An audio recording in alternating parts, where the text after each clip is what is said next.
like that's me. Well, it just makes the single note that's real cool. Yeah.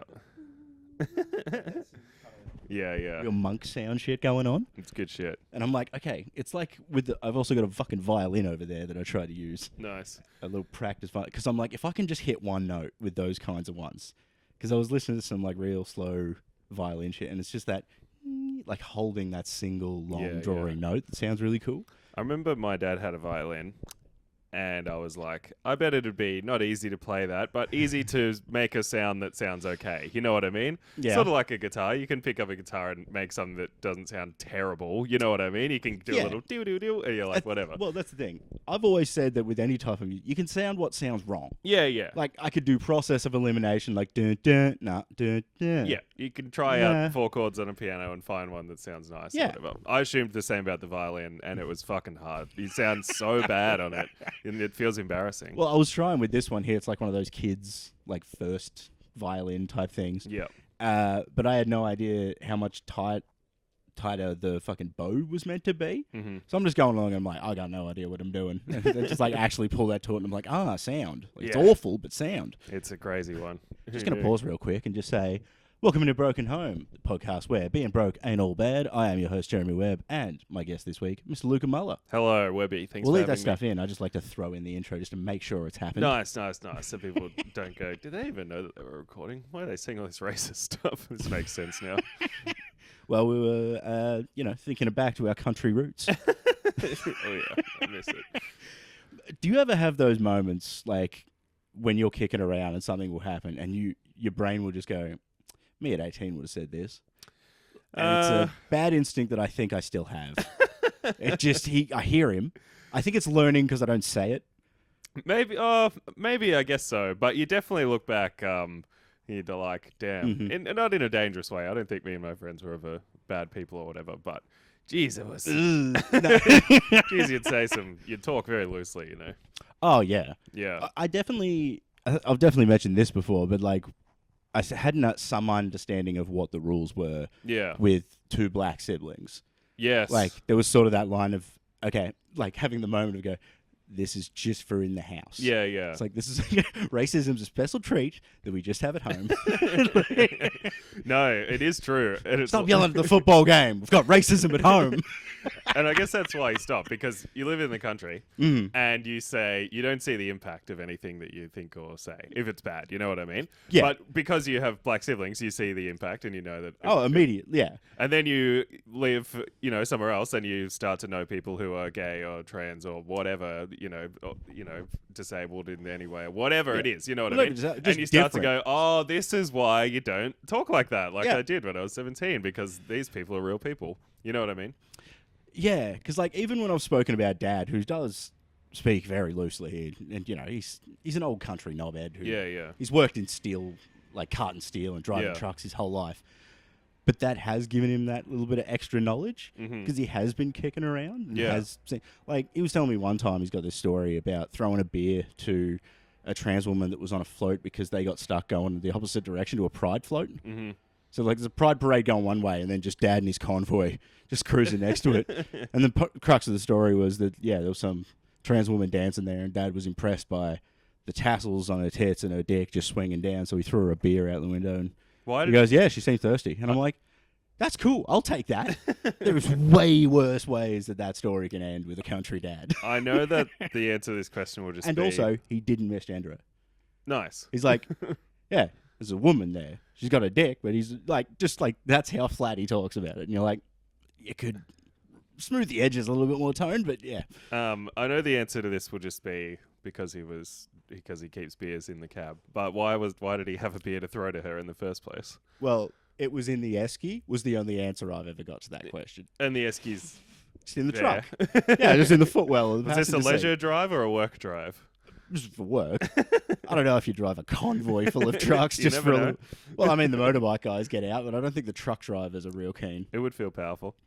But then it just becomes like a protest. You might as well just write something on the side of the trucks if you that's take true. up all 4 lanes. And those things are fucking expensive to run as well. Yeah. You can't really just do that. Just written on the side, just like, fuck it. Ambulances, I guess.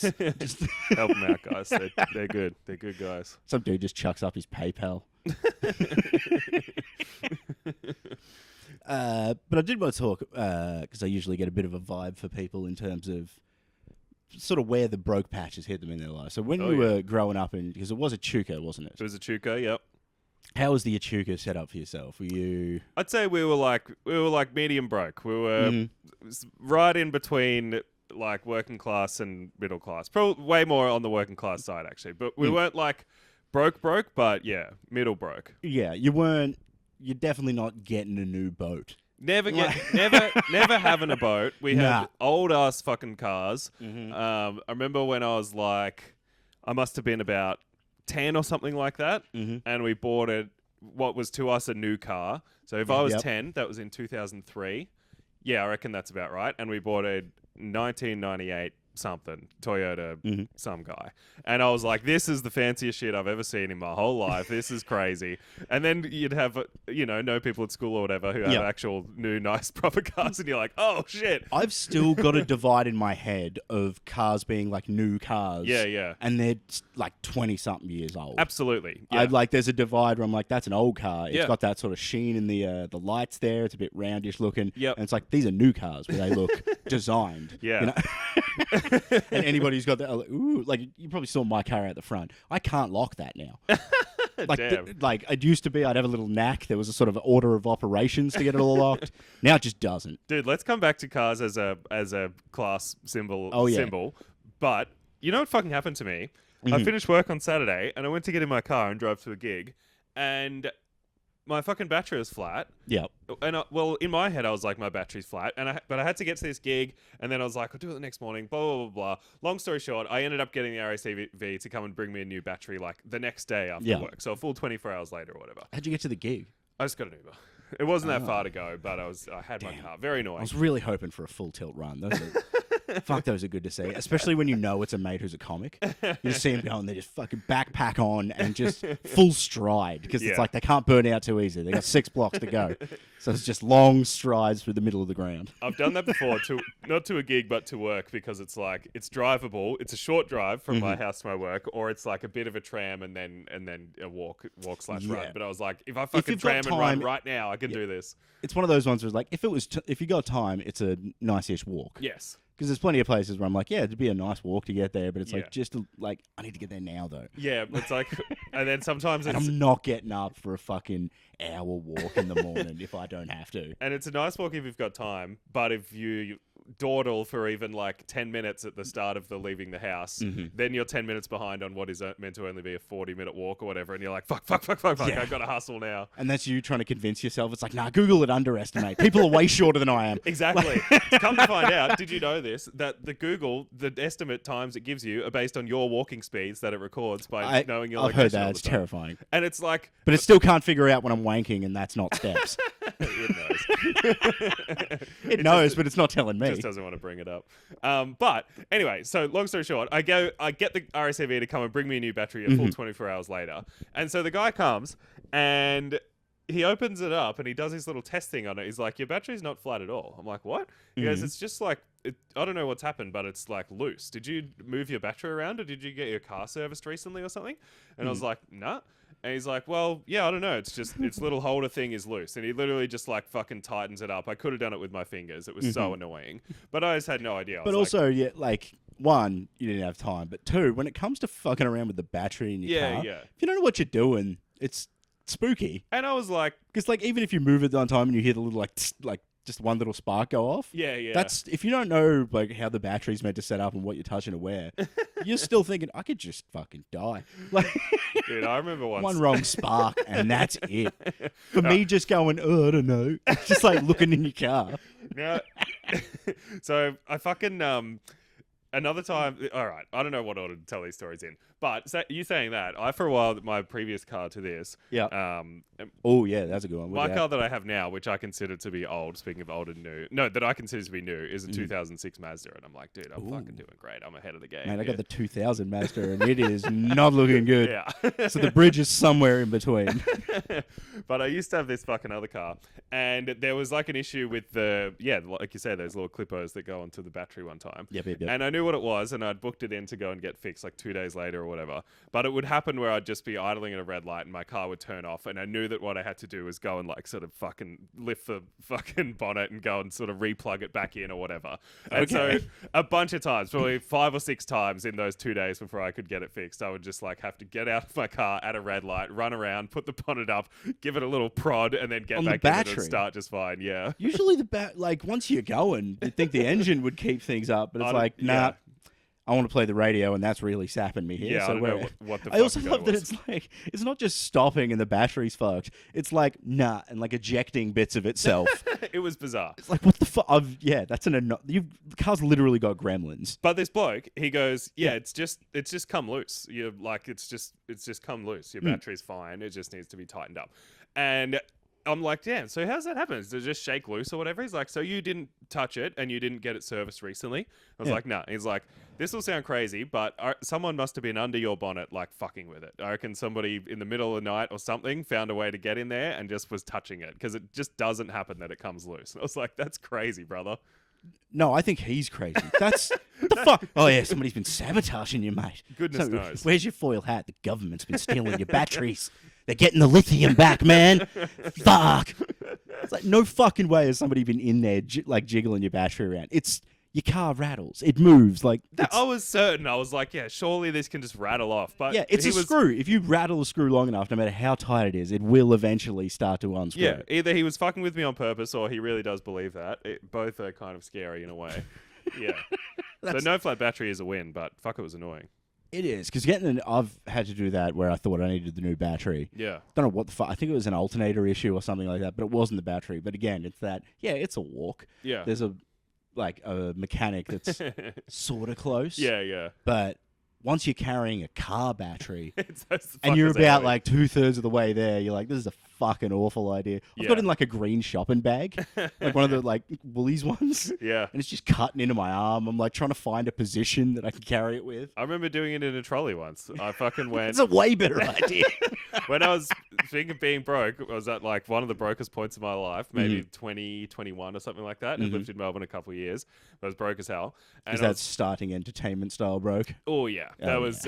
So I started uni for 6 months and then dropped out and worked at Liquorland and a couple of other. The bottle shop's a great pass through on your way to stardom. Oh yeah, I worked there for years. I was a BWS boy. Great, good side job, I would say. Yeah, there was a lot more lifting. I say side job. It was 100% of my income at the time. Oh, yeah. In my head, I was getting a bit of Senny. A couple of Sennies from Senny. Fuck, so was I, actually. I stayed on the student allowance way longer than I was meant to be. Oh, nice. I don't know if I ever really got in trouble for that either. I did a rotation thing where it's like, in order to be classed as a full-time student, you had to be doing 3 classes at least. Yeah. Whereas we'd normally be in for 4. So I like strategically ditched a class for like 3 semesters. Nice. So then I could do an extra semester of just like the easiest subjects. Yeah. While still getting all of the Centrelink money. It's fucking stacking chips 101 is the name of the course. Like, I just go, fuck it. Getting your money up, not your funny up. Yeah. It's like, what's an extra 6 months? Yeah. Because like, fuck it. Who cares? And like, it made it so much easier to do your work. Nice. Because it's like, because you're meant to do 4 courses. They're like, yeah, you got to do that. But like, by cutting it down to 3, it meant I could do, because we had like I was doing a gaming study. Mm-hmm. So the big final year project is a 12-month project that goes over the whole thing. And because with a gaming course, we got to make a 2D game or whatever. Mm-hmm. So just by shaving off like 1 subject for each of those, I could actually do my full year thing properly. Yeah. And then at the end, it was great because my 3 subjects were like, one that was just making games and like 2D animation or something, Japanese. No, that was it. It was Psychology 101, Japanese, and a maths class called Upon the Shoulders of Giants, which was a sick class, actually. It was a thing. I'm sure I've mentioned it somewhere, but like all of the maths class at that uni had really sick names.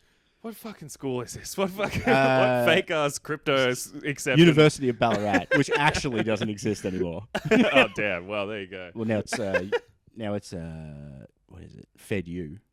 Shit. FedU? Yeah, Federation University. That sounds way worse. Well, it was that sounds like a right-wing ass. Well, I was right on the edge. So they're like, when you get your certificate, do you want the University of Ballarat or Federation Uni? I'm like, I'll take the old name, thank you. Yeah, absolutely. And that's the thing. It's dead now. It can't get worse. Damn. So it can't have like a bad image later on where people are like, oh, nah, that's bad now. It's like, it's Yeah, that's so true. You can't speak ill of the dead. Exactly. Anyway, I was starting out comedy, and so I was fucking broke as hell, and comedy was making me no money, and I was working at the bottle shop, and I was so fucking broke, and my car battery went flat, and I didn't even have money for an Uber or nothing, but when you said the Uber thing, I'm like, times have changed, because I would 100% been in that boat where you're like, well, none of my mates have jumper cables, so I'll see if Dave, who has a car, can talk to Mick's dad, who has the jumper cables, and then get to me, but it's a school night, so, Yeah, and it was like, so another... You just got to jerry-rig this plan. But I was also working at, I was cleaning gyms in the middle of the night. I worked for this guy. That's interesting. It was all right. It was like different anytime gyms. It was the one in Brunswick. There was one in South Melbourne. There was a few of them. You do sort of like 3 in a night, and they'd take about an hour and a half each or whatever. It's one of those things where, it's whenever you hear somebody has a job like that, your brain just goes, oh yeah, someone does do that. Yeah. Someone does do it. You just don't think of it. You're like, yeah, I've done plenty of shit jobs. Especially being an IT gremlin, it's just like you turn up sometimes and people are like, who the fuck are you? I'm like, I've worked here for 6 years. I was here, you turned up while I was here. Yeah. But you just don't see me. But the way it worked was you'd meet the guy who, I think that was just him, and he owned all the cleaning equipment, and there was maybe 5 people who worked for him or something. You'd go and meet him, and he'd give you in a parking garage, he'd prepay you the cash for the night's work, which was very trusting of him. But he'd give you he owned the big vacuum cleaner that you put on your back, and the mops and the buckets and all the spray bottles and all that shit. So you'd have to go and pick that up from him and get your cash, and then go work through the night, and then you'd meet him the next day and give him the shit back or whatever. Was how the system worked. And so I just thought, all right, very interesting. If I checked my account and I had just enough money to buy a new car battery, but that was about it. I was like, all right, I've finished my shift at Liquorland and my fucking car battery's So I have $108 in my account. Yeah. I was like, I need to get a battery into this car so that I can drive to my other fucking job with this guy so he can give me cash and then I'll be fine, right? Yep. And so I'm it's all going to fall into place. And so as long as everything goes perfectly. It's proper fucking... what was that movie with Adam Sandler? It's proper Uncut Gem shit where it's like, all right, if I could just win this one, then I'm back, and then on the next one, I'm back again. All I need is for this momentum to start going entirely in my direction. Yeah. And it'll all be fine. So much shit like that. So it's like, all right, I've got enough money for the fucking thing. I got to leave. I've got to get a shopping trolley from the Coles that's next to the Liquorland. Yep. I'm going to take my old battery out. I'm going to wheel it to this battery thing that's maybe 2 Ks away. I'm going to just shut any guilt I have about stealing a trolley for a bit and just doing it. Don't worry about it. People are going to be staring at you because you're wheeling a fucking car battery down the street like it's a baby. Who cares? Get there, show them the battery. They go, yep, new one of those, $108, whatever the fuck it is. Put it back in the trolley, walk at the 2 Ks back, drive to the motherfucking gym cleaning job, get cash, get paid. Got in time? Got there in time. Yeah, all good. Nice. Yeah. It does make you think, though, when you see someone, you're like, oh, look at this lunatic kicking around. Yeah. And they've got something like that. It's like, you got to keep in mind, sometimes people are just needing to get something done. Sometimes they're mental, and sometimes they're just having a hell of a day, and it just keeps unfolding. Sometimes it's both, and those are very extreme. Yeah. But that's usually at least they're naked. Whatever they're doing, bare minimum naked if you are already having a bad day and you're a lunatic. Yeah. Oh, a lunatic's bad day must just be everything's going normal around him, but he can't figure out why he still feels weird. Why am I meant to be crazy? Everything's going too Everything's smooth. going crazy. Oh, I'd love to be fucking mental. I'm in the Truman Show. But all this to say, the car is definitely an indicator. I remember seeing our cars compared to other families' cars. It gave me, that was an early understanding of, I guess, wealth and class and stuff. It was But that's where I think I first got my working class pride from as well. Yeah. Because we had the bongo bus. Other people had their cars and fucking whatever. Had air conditioning in it. What is that, a Tarago? Not sure. It was young enough where I can't even remember. It was But just a big similar yellow thing, a big van. Yellow van. Yeah. The side, the big sliding side door, 6 seats in the back. I love that fucking thing. Yeah. It just looked so shit. How many kids were running 4. around in your house? Yeah, right. Yeah. So it made sense to have but also you can fit that many kids in a normal car because dad's not home. But then if you go in places, you got all the bags and all the shit for 4 kids worth. But the bus was just so sick. I loved having this big. You could spot it anywhere in a car park. You know exactly which one it is. And it's banana yellow, then faded. Yeah, right. So it's it literally looked like some sort of banana split thing because the top's white and it went down to yellow. My friend Keegan had like the exact same van, exact same color, big sliding door, and I'm pretty sure it was an old Tarago. And he was definitely like broker than us. And he sort of helped me build this idea of class as well. It was like, all right, so we're like pretty broke compared to people at school, but then he's a bit broker than us. That you start to understand, you know what I mean? And then you start picking the things. It's like, okay, different colored panels on the car. Yeah. Too many exhausts, but also not enough panels. Like people have like, you got a body kit, but it's attached to rust. Like, what do you? This was maybe when I was closer to 12. I love the shittest car you can imagine with a spoiler. Like, that was amazing. Very sick. Just like an old fucking like Honda Civic. Yeah, I'm just picturing my literal last car, which is a little like that teal green that doesn't exist anymore for cars. Yeah. Just like old people, like olive colored. Just that with a huge fucking wing on the back. Yeah. I remember going to this other kid at school's house and then his parents giving us a lift home and they had the DVD players in the car. Remember how that was briefly a thing? One of the great scams of all time, by the way. It was back of the headrest, and I was like, this is some next level shit. This is fucking crazy, dude. I hated it because there was no plug, so you couldn't like hook in some video games or something. Yeah. You couldn't attach a console. It was DVD only. It is one of the all-time scams. Whoever like got that into cars and sold it to so many people, you're a fucking genius because you knew. I'll tell you who did it. Fucking Pimp My Ride. Because that popularized the fucking screens in the seats. That's the only source I can think of. Because all that shit, because they would have known that the technology, the window that this will be actually relevant and desired is so small. It's like going, like, let's put a fucking Betamax, let's put a whatever. But it was right at this time where technology was small enough to put in there and it was still exciting. They would have made so much money for such a like fucking useless product. It's great. I bet it would have been. And also, the other side note of like a DVD player, I don't know if other people, this was definitely a poor thing, where you're like, we don't really have a good CD player. It's just like the one you can. So you just put it in the DVD player and use the TV as a sound system. You ever get to that point? Trying to fuck around with a PS1 to get it to play a burnt CD with music on it?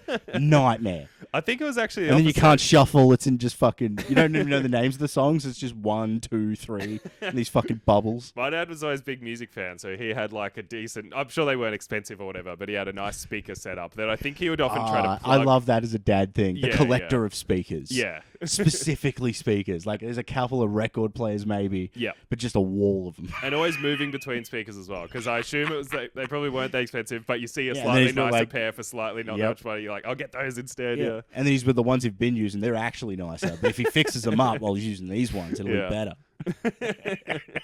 Fuck, I love dad hobbies. They're so sick. Yeah. Especially now that I've got half of them. I was my dad's says my shakuhachi. Yeah, he never thought he would evolve into this, but I caught up with my mum and my niece this morning. My dad couldn't be present because he is now the president of the bowls club in Yay, where they've moved to.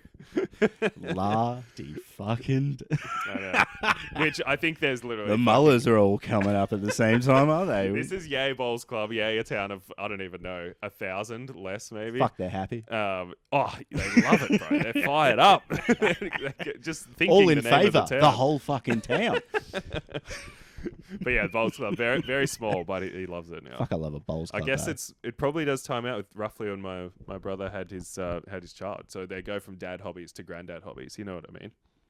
True, but it's weird. I like the overlap with bowls in particular because it's also weird that you can get a teenage hobby. Because I always remember you would have been roughly the same age bracket because I'm assuming Echuca shut down the same time as Benalla, just like either 10 p.m. or midnight. Absolutely, you're done. Yeah, and there's nothing else to do. Midnight.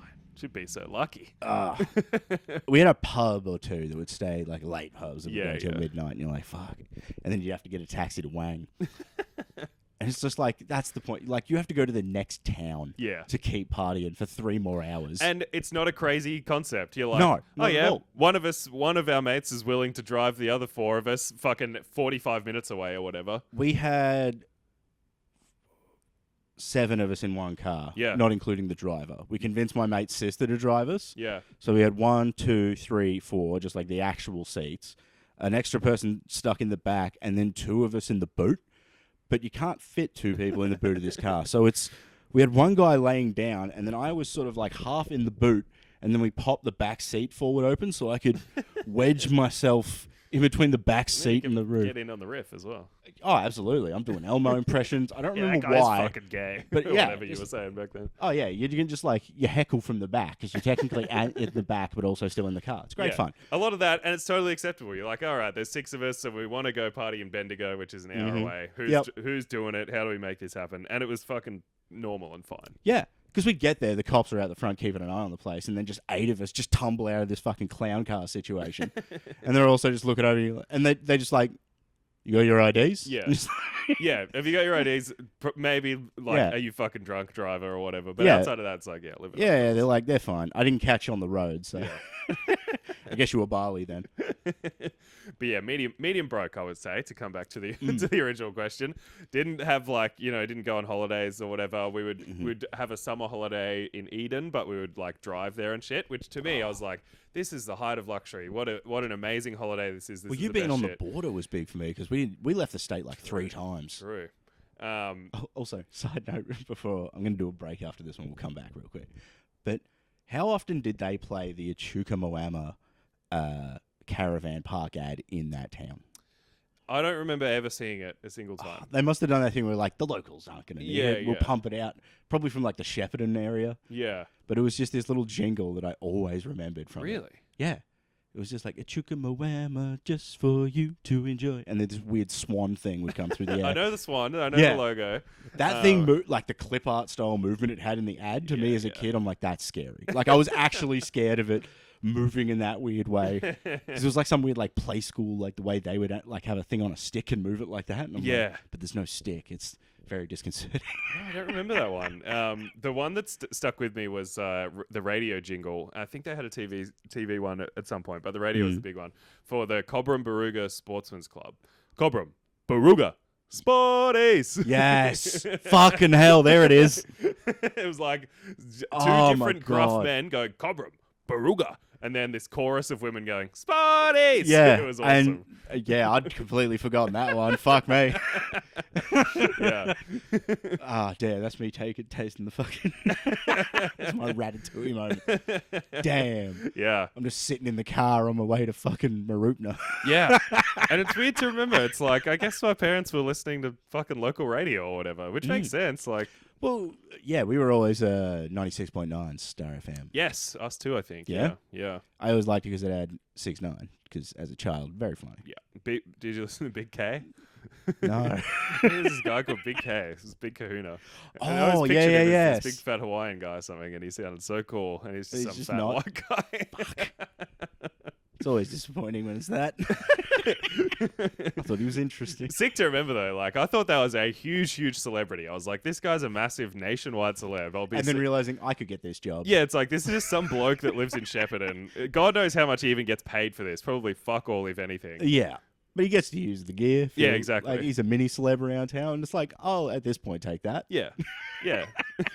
I'm on a free show for the internet. Fucking, I'll take a random radio station. Oh, I'm not shitting on it. I think they'll probably awesome. let me do it at home. I fucking love that job. I think it's sick, and I think it's sick how much the kids love it. You know what I mean? Not understanding the level of fame is exciting in a way. You're like, fuck this guy. I'd still, to this, fuck it. You've just given me the idea. I'll start just hitting up random radio stations in small towns. Dude, you could do that. Even if I can get on that, where you go and it's 88.8 is the local, information radio. Yeah. I'll take that. What? That'd be cool. Do it about Benalla. Well, at the moment, I'm slowly working my way into the IVR system of big companies. What's that? What do you mean? So, when you allowed call... to talk about this? Yeah. IVRs are when you, phone up a call center and it's the automated, entering numbers to move your way to the right queue. Yep. So, press 1 for this, press 2 for this, whatever. Yep. I've been getting my voice into those spots because at work, one of the things we do for these call centers is you put them in there, but sometimes they'll be like, oh, we don't have the asset. Can you just make it? And we're using at the moment, you use the generated voices, especially because our parent company's an AI company. But there's a couple where they're just like, oh, we don't have them. I'm like, oh, I've got recording equipment. So, it was a couple of COVID messages that had your old boy here. Do you get paid extra for it? No. Nah. Not the slightest. But you're building a voiceover reel. Well, there's that, but also it's just for fun. Yeah. It's just other than that, I'm just going to do what? IT tickets? It's fuck it, I'll do a message for Officeworks. Do it. Absolutely. We got some good clients too. We got Ozpost and Officeworks. Wow. At the very least. Ozpost, is your voice on the press 1 for tracking or whatever?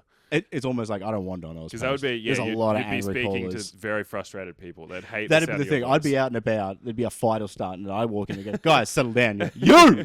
Just you'd just be talking to a friend, and someone would walk past you. And go, what's that? Something about that guy? I fucking hate that guy. What's his fucking deal? I don't know what it is, but it just drives fucking. All I know is that I'm missing something for 3 to 5 business days, and I really am angry. We're gonna take a quick break so I can reset my cameras. Nice. Sorry about that. It was the mailman. Right, well, if for some reason I got panicked and thought it would like delete everything if it got there. Yeah, I'm like, no, of course it doesn't. It was just stop recording. I gotta stop it at 29 or I'm gonna lose it all. So it's like, why would they build a camera to do that? We're back though. This was something that I was wondering just when I was writing some notes for the show. Yeah. Do rich people have nicknames? Yeah, surely, right? I don't know. Because I tend to find they want you to know the full name.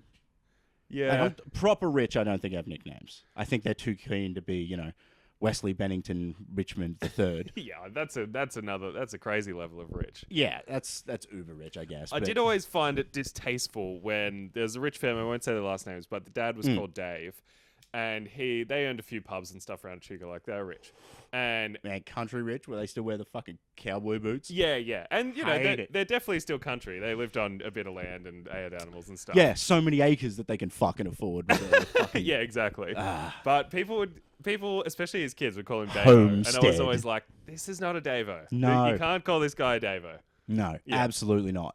Unless he is the major sponsor of the footy club. Like he's bought him whole new rooms. He installed the bar. Like if he's got his name on a plaque on the wall because of the level of donations. Yeah. He's Davo at the club only. That's a great point. I don't think he was that level, but definitely one of his pubs did sponsor one of the footy teams. Okay, he's working his way there. So he's close, yeah. It's like... you got to earn that, Davo. One of the families that was the bakery families in town. Yeah. They got a bit of a pass because they did the pies at the footy. At the canteen. Yeah. And they did good fucking pies. So that's it's decent. Going to a football game in the country where there's a country bakery doing the tuck shop. Man, so good. I would love that. Just rocking up and it's like, 4 and 20 or just something else in plastic. And it's like, paper bags with a green print on the outside of some old woman's face with bags of flour in front of her. She's doing it. She's mucking with that flour. Flaky, delicious pastry. And actual meat in the fucking gravy. Wow. Webby misses the country.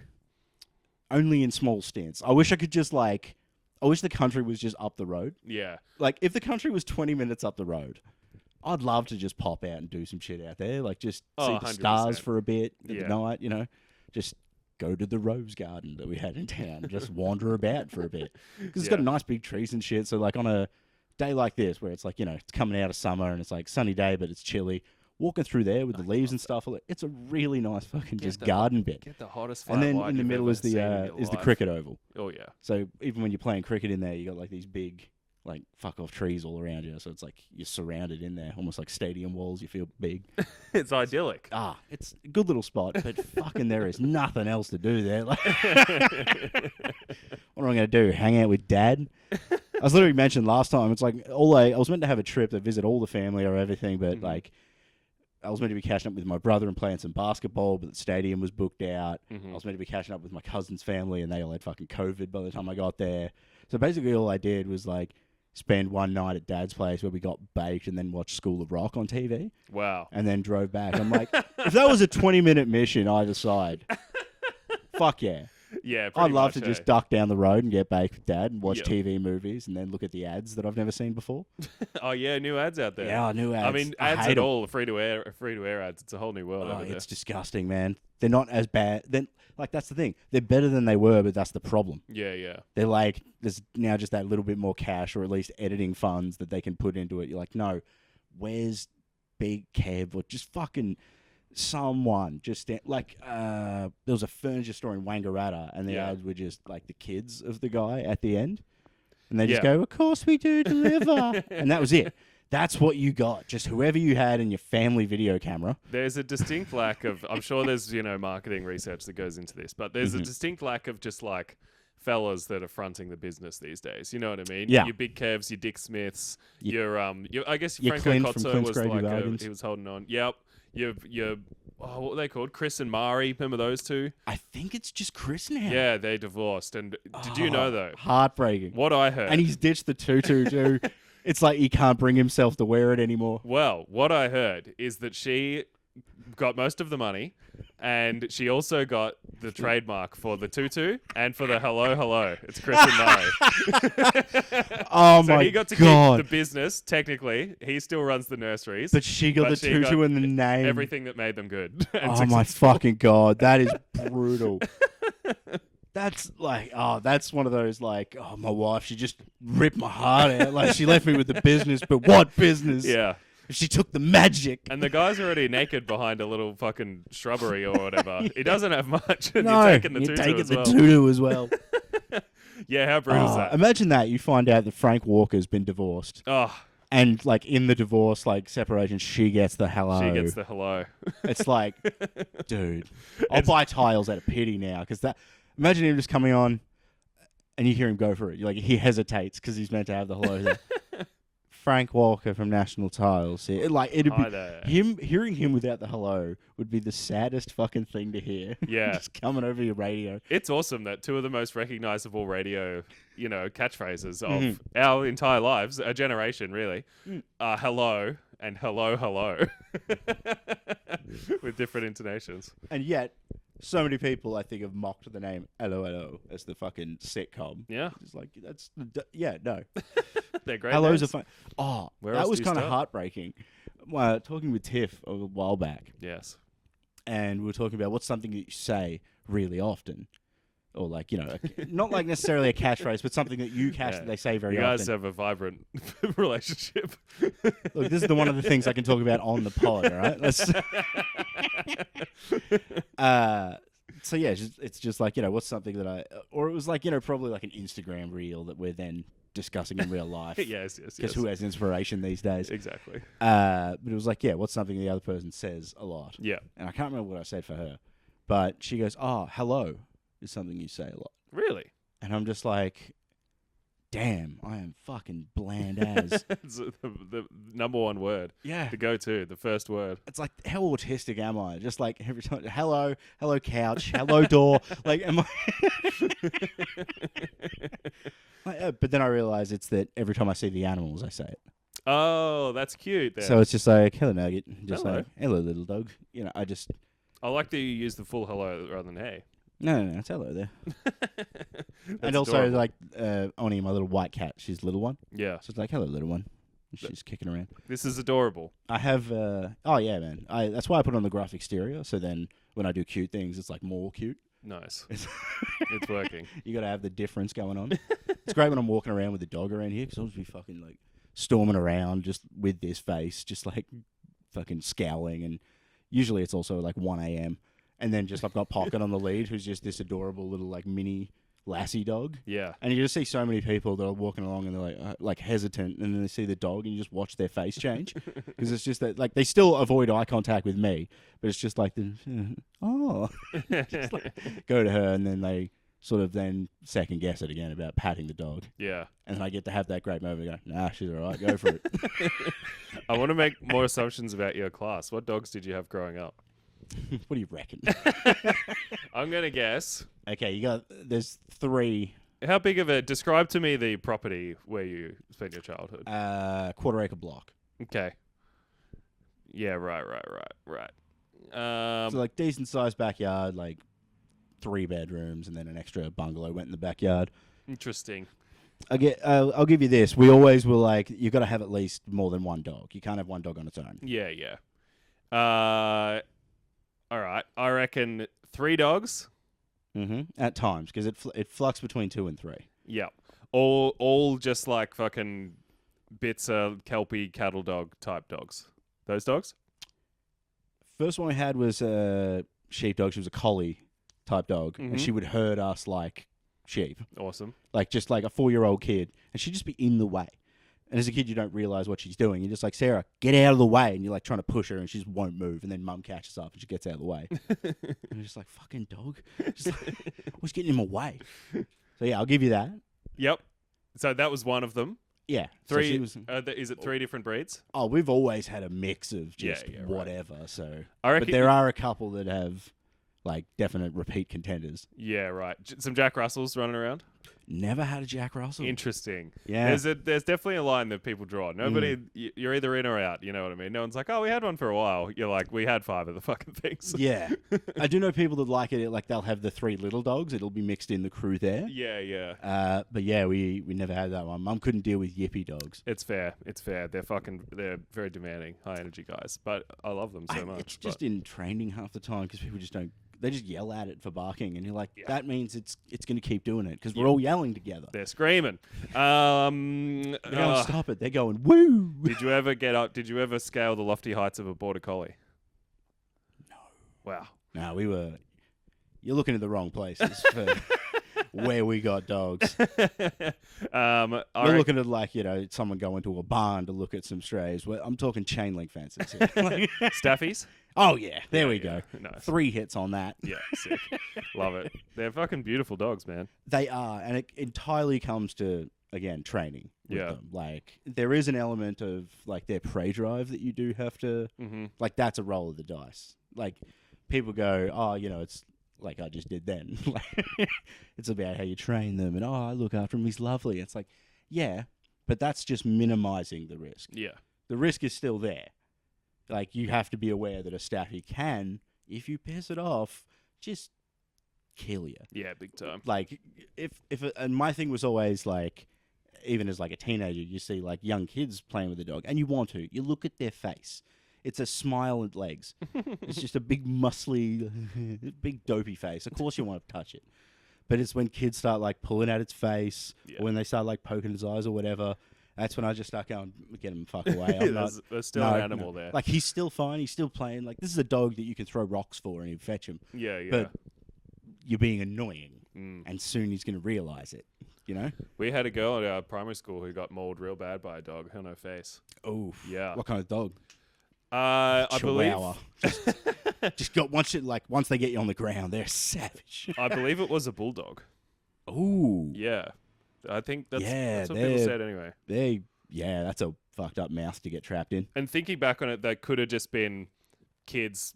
That's what you consider to be the scariest dog when you're a kid. You know what I mean? Yeah, they're always in the cartoons and shit. It could have just been kids saying that, but some sort of dog got it anyway, and pretty bad on the face and stuff. It was full. Yeah, I think regardless of which dog it is. Yeah. There's something about getting bit in the face. Not and great. Also... There's just something about it, isn't there? Yeah. It's just a certain je ne sais quoi about getting snapped on the face by a pooch. But for, like, even now looking back, I know it is a sexist thing to think, but, like, as kids, I feel like that happening to a little boy, he'd take it a bit better. She took it well, I'll say. I remember kids trying to maybe tease her or whatever. Oh, good on her then. Or at least I immediately noticed. I reckon she was the same age as me. This was in like maybe grade 4 or 5, something like that. Okay, yeah. And I remember thinking, if that happened to me, I would not want to fucking come to school. I would not want to show my face. I would not want to be around people. But She was back at it. She was hanging out. She was playing sport and shit. I was like, you know what? Fucking, that's great.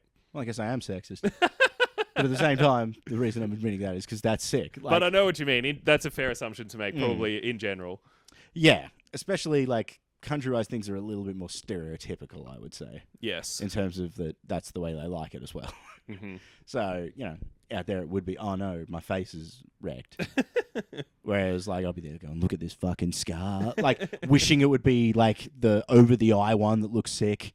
Just like, yeah, come on. That would be Give the dog another go. Like, I don't want to lose the eye, but I don't really want to. And then a few years after I finished that primary school, this is the Chuka East Primary School. I have no problem. Benalla East. Dude, look at us. Cardinal Bros. Did you live in the East? Yeah, we were right next to the school. What was the, because Chuka North, South, East, West had distinct class borders, I would say. Yeah. South was the brokest. East was the second brokest. West was pretty good, pretty rich, and I think center north was like, whew, doing all right. North, yeah. West was fucked. Yep. Like literally, we'd called it the Bronx. There was a section of Benalla, a town of 9,000 people. Yeah. It's not a city. It's barely fucking anything. And we're just like, yeah, that's the Bronx. And we're like, we're all poor. What are you fucking talking about? There's like a couple of people that aren't, like in the middle of the town, bit north. Yeah. But the rest of it's a fucking free-for-all. It just depends how much the house you're living in is falling down. Yep. But then we're like, nah, but over there, it's fine. But then at the same time, one time as fucked up teenagers, because that's what we were, we're like, oh, let's drive through the Bronx. Because one of our mates has a license. We're like, oh, it's going to be so scary. Yeah. Hamming it up like that. But then we did the lap of one block around this thing. The first thing we see is a car's there with its boot popped open, and another car is propped up in the back of that car. Wow. It's just like... Those cars were fucking each other. Yeah, but it's because the back one was fucked, so they're just like, that's how they were towing it, just with another car. How did they even get it in there? That's amazing. Like, it was just a size-wise thing. I think they took all the rubber trimming around the boot, so they just had maximum room. Wow. But it was just like a biggest, wider sedan with like a Civic just tucked into the back as they're moving it around. Baby. We then go up, and there's just a dude standing there with a hose just pointed like at his truck. He's not waving it around. He's not spraying the truck. He's just standing there like on it like a psychopath. Wow. While his kids are in the front yard throwing a bike wheel to each other. And then that sounds fun. And then we turn the corner again. There's just 6 kids like on bikes. One of the kids is just no rubber, and it's just like sparks are flying. And then they all looked up at our, like, as we're just cruising along neighborhood sort of speed coming through, they all looked at our car and started chasing us. So we're just like, we all just panic in the back seat and drive off. These kids would have been like 14. We're just way bigger and older than them. It's scary though. But when someone just comes at you, and also like, they were that teenage looking age where people are sort of gangly, where it's like that sort of wiry build, and it's like a full grown man with that build, I'm terrified of. like that dude's got knives. Yeah. You know? No, I get you. You can see so much of their rib cage. You can see their sternum. You can see that little... Yeah, but they've still got that confidence. You're like, why? Yeah. Where does it come from? Because they're fucking... It's because you're on speed. It's self-belief. You can tell me. But a few years after I left primary school, but while I was still in Echuca, like I must have been still in high school. How quickly did you fuck off after? So Dead on 18? I finished high school, and then I did a gap year, and then I left to work and save money and shit. Yeah. Worked at there's another line for me. That's the gap here. Did you spend it somewhere, or did you work like a dog? I did travel. I did go do a little, not a Kentucky, but almost a Kentucky. Yeah. But anyway, sometime when I was in high school, there was a big to-do, and it was a big story around in Echuca and the newspaper and shit, was kids had been caught at the Echuca East Primary School grade 6 disco having ecstasy. Damn. That was nowhere I saw that going. Fuck. How hectic is that? Hang on, grade 6? Grade 6, so that's like 12 years old. Damn. Yeah. I mean, I was drinking at 12. It's crazy. But getting on the pills. Yeah. Like, what fucking 12-year-old has hookups for pills? Yeah. Like, that's not actually the 12-year-olds doing anything wrong. No, that's an totally. 18-year-old fuckhead. Yeah, or that's a 16-plus-year-old, or God forbid, maybe even a parent. Surely not, though. That's fucking. I don't care if you're raving hard, as long as you do it under my roof. Yeah. I'll test your pills. I've got a pill tester. But yeah, you can see. We're almost at that generation. Some Darrow 16-year-old getting him off some Darrow 19-year-old, being like, 12, whatever. You know, it's fucking fun. Have a good time, whatever. Yeah. Pretty wild though, hey? And nearly a teenager. Yeah. Oh. Super young. Like, even then, when I was, like, drinking at that age, I knew it was very wrong. Yeah. Like, not just, like, naughty thing to do. I'm like, this is bad for me. To, like, a really high degree at this age. But as if you would ever stop. It's like, but at the same time, I'm just like, this town fucking sucks. I was reminiscing with my brother. It's like, I don't know who the fuck... Actually, thinking back, my friends must have just stolen them out of their parents' cupboard or whatever. I remember drinking one night... just Cinzano, that like whatever. What even is that? It's a fucking what's the flavor? That's the only way I go, right? It goes in Negronis or whatever. It's a vermouth, a dry vermouth. I think just drinking that on its own and being like, alcohol's fucked up, dude. What is this? At the same time, I get it though. Like the most eclectic drinking I've ever done, sampling of various things, is when you are not old enough to choose what you're drinking. Absolutely, yeah. I'll try it all. Fuck it, whatever. I remember one time we were having a party at some rich kid's house. Mm-hmm. Love that. Rich kid party from school. It was like a whole paddock. They got like a jukebox into the like one of the back sheds. Oh yeah. Fucking nice. Rolling in it. But at the end of the night, her old man comes, like her dad. We're like watching the sunrise. We used to just mostly I'd drink all night because I was paranoid what anybody would do if I fell asleep. Mm-hmm. So I'd just stay up until the sun came up. And he just comes out about 5 a.m. He's like, I'll bring something out. And he brings out 3 glasses and just like this fucking aged, expensive as fuck, like a $1,500 bottle of wine. Jesus Christ. And he's just pouring that out for us. Obviously pours himself a way bigger glass, but wow, fair enough. And then like corks that back, puts it down, and we're drinking it. And he goes, "Now don't tell the wife that I cracked that bottle open." And I'm like, she's going to notice. Like, you know, what are you going to do? Put it back? Yeah. Put a different one? Like, she's going to notice. And he goes, "Well, don't say I shared it." And I'm like, why are you bringing us into this fight you're going to have with your wife? Giving fucking fine wine to children. Leave us alone. And also, we have been drinking just bourbon and fucking whatever. We've been spewing in the morning and then drinking more. I can't taste anything. Dream. And then I've got this fucking the most expensive wine I'll ever drink. He's like, yeah, I guess you're meant to have it warm? All right. I'm still weirded out by that. That is crazy. Yeah, never had any like that. But I remember it's a weird feeling being at the behest of whoever's getting the drinks for you. You know what I mean? Because you don't really know what you're asking for. You're like, beers, please, some beers. And maybe a whiskey or something. And then they buy some fucked up shit or God knows. Well, did you used to get the RSL guys to roll in for you? No, what? Just like some old dude who's rolling in, he'd just be going in to like get some smokes or something like that. Or no, we always the had bottle shop next to the TAB. You just go, "Hey mate, can you get us like a bottle of spirits or something?" We had one friend with a fake ID. Ooh. And then we also had just a pretty steady supply of older brothers and sisters who would at least get some stuff for us. We got those eventually, but we had the window of like, because like I said, we started early, so we had to also wait for the older siblings to tick over. Yep. Or you'd have to be a 12-year-old going up to an 18-year-old person bold. Going like, "Hey." You want to go old is a good call though, because they come from a different time where it is more chill to give a fucking 12-year-old a drink or whatever. Yeah. But if you pick imagine being your age now and some 12-year-old boy is like, "Can you buy me a fucking bottle of Jim Beam?" You'd be like, "No chance, brother."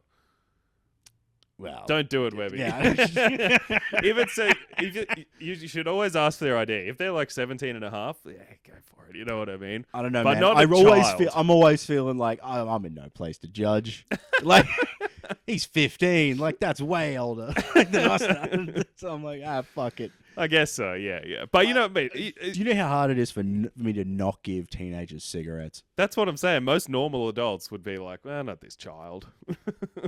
Yeah, thanks for that. Yeah, you're right. Most normal people absolutely would have that reaction. So you got to go old. Maybe they see something in you. They see you also wildness like in your eyes. It's sad, but you go for the gambling addicts. Oh, really? Because what you do is you go in, "Hey man, can you get a slab?" So that's like $38 to $45. Yeah. You give them 50, and then you're like, "Just keep the change. Whatever's left over is yours." True. So they'll get what's on special. They'll give you that. They head in, and that's 12 extra coins to spend at the pokies.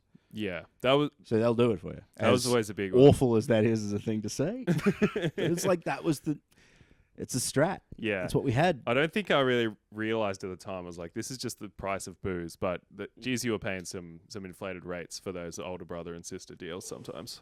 Oh yeah, it's like you're almost trying to like look over and pick something that's like $48. Yeah. So you're like, I'll give him the 50 because then it doesn't really matter about the change.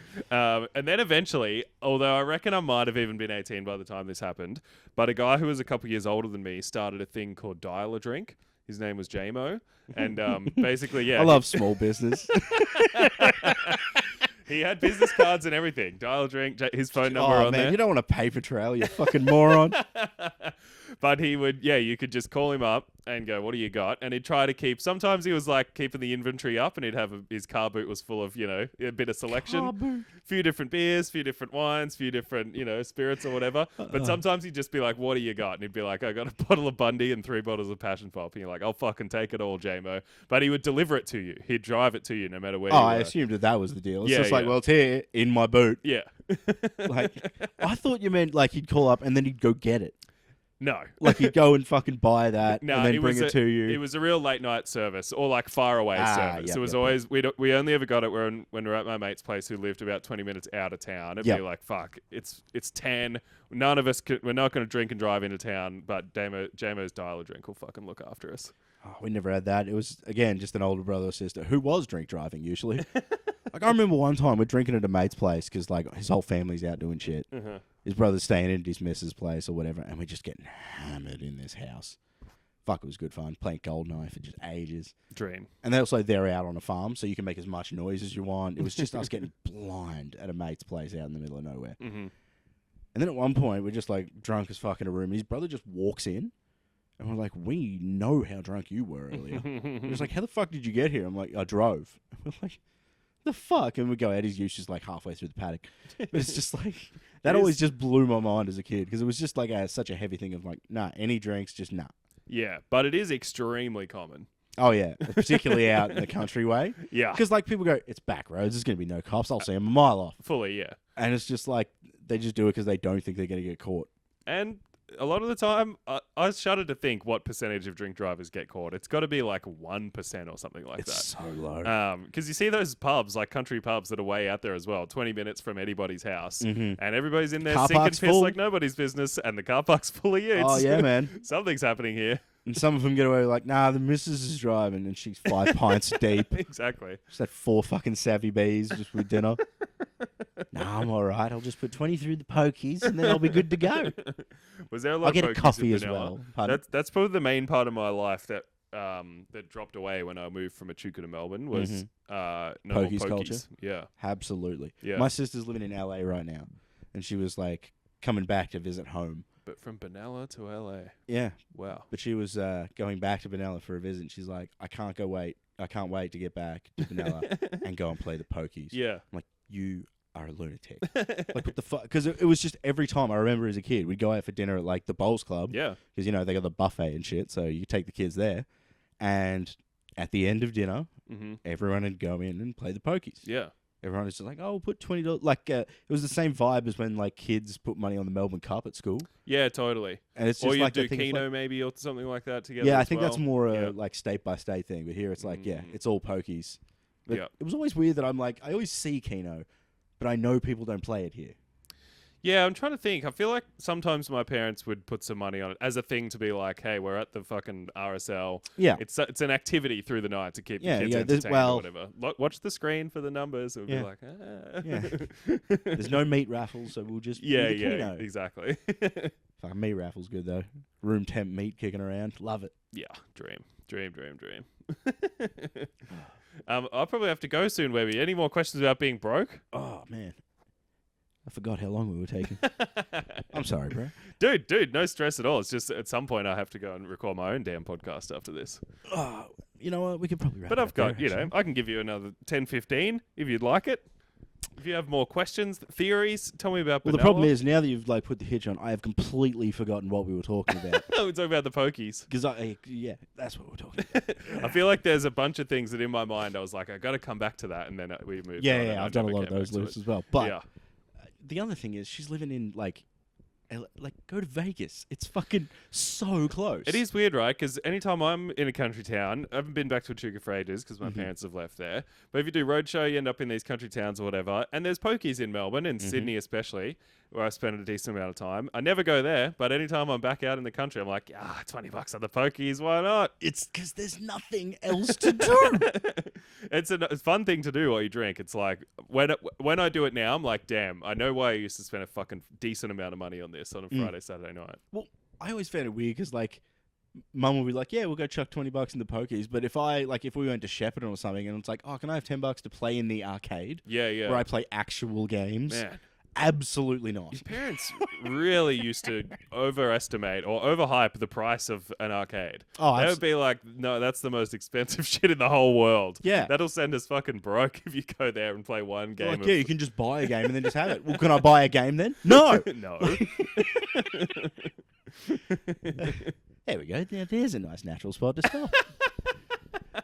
Luka. Sorry, I didn't mean to interrupt the flow. I just was looking at that clock. If I was anything, like, I should enjoyed say it. something before we get on to another. Oh yeah, I'll keep looping. But nah, thanks very much for coming along, man. Dude, Great to have you. What would you like to plug at the end? I guess listen to my podcast, do Spooky, follow us on the socials. When will this come out? A little bit, because I'm banking them while I go overseas. True. Well, if it's before July, the Yes. 19th of July, I'm doing a show at Comedy Republic. Oh, nice. My comedy festival show on Encore. Very good festival show. Saw that during Comedy Fest. Thank you, brother. Got right in on that. Chuka comes up in it briefly. It's good shit. Yeah, in a more positive light than it did here. Well, it was interesting. I feel like I spent many early years in comedy shitting all over Echuca and telling stories about how fucked it was and shit it was. And when I first started doing this show, there was a bunch more of that because I do think it's funny and there's always crazy stuff to talk about. Yeah. But eventually I was like, it sort of weirdly serves the story of the show to not talk about Echuca that much and to make it seem nice, to go like, it's lovely and cool. It's like and that's the thing with those kinds of downs, you can pick bits or moments where it is. Yeah. Like I said, we're walking through the gardens there, like when the weather's right. Lovely. Delightful. 20 minutes away would be good. But yeah, it was weird because a lot of people afterwards were like, man, I want to go visit your hometown. It sounds so nice. Like, fuck. So I was like, wow. What have I done? That's nuts that you leave the show with that impression. But cool. Yeah, it's like, why is the bit the bit that you come up and say, oh, your town sounded nice. Great. What about any of my jokes? Can I get any feedback there? It's good that they say anything, you know. Yeah, they still smile and say it, which is good. As I did.